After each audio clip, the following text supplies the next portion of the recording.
Assalamualaikum warahmatullahi wabarakatuh. Perkenalkan, nama saya Akram Fawis.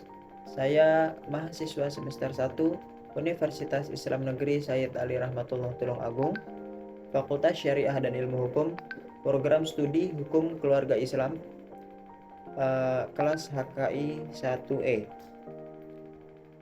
Baik, di sini saya akan menjelaskan salah satu materi dari mata kuliah saya, yaitu mata kuliah Ilmu Hukum, dan materi yang akan saya bawakan yaitu hukum formil.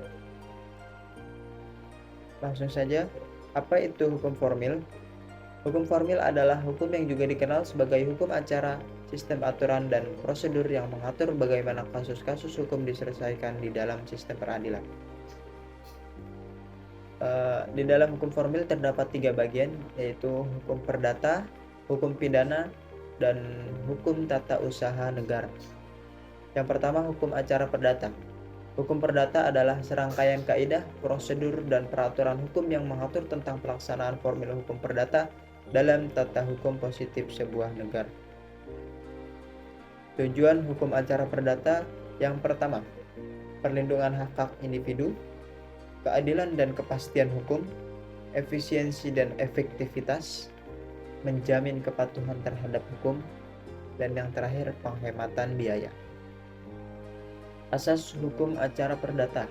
Yang pertama ada kontradiktif, yang kedua persidangan terbuka, yang ketiga disposisi diri, yang keempat kepastian hukum, yang kelima cepat, sederhana, dan efektif, dan yang keenam kepastian putusan dan kekuatan eksekutorial.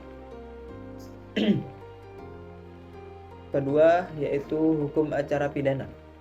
Hukum acara pidana yaitu peraturan yang menentukan perbuatan apa yang dilarang dan terlarang termasuk ke dalam tindak pidana, serta menentukan hukuman apa yang dapat dijatuhkan terhadap yang melakukannya.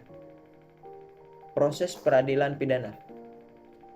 Yang pertama, sumber tindakan, kedua penyelidikan dan penyidikan, ketiga penuntutan, keempat acara persidangan biasa, kelima upaya hukum banding, dan keenam upaya hukum kasasi, dan yang terakhir upaya hukum luar biasa atau peninjauan kembali.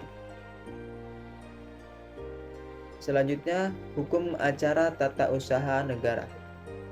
Hukum tata usaha negara adalah rangkaian kaidah, norma, dan prinsip hukum yang mengatur penyelenggaraan hukum administrasi negara.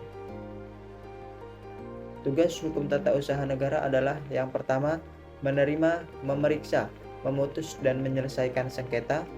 Yang kedua, meneruskan sengketa-sengketa tata usaha negara, pengadilan tata usaha negara, dan pengadilan tinggi tata usaha negara yang berwenang. Yang ketiga, peningkatan kualitas dan profesionalisme hakim. Yang keempat, meningkatkan kepercayaan masyarakat terhadap lembaga peradilan.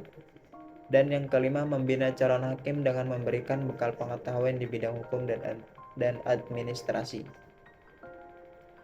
Baik, inilah penjelasan dari hukum formil.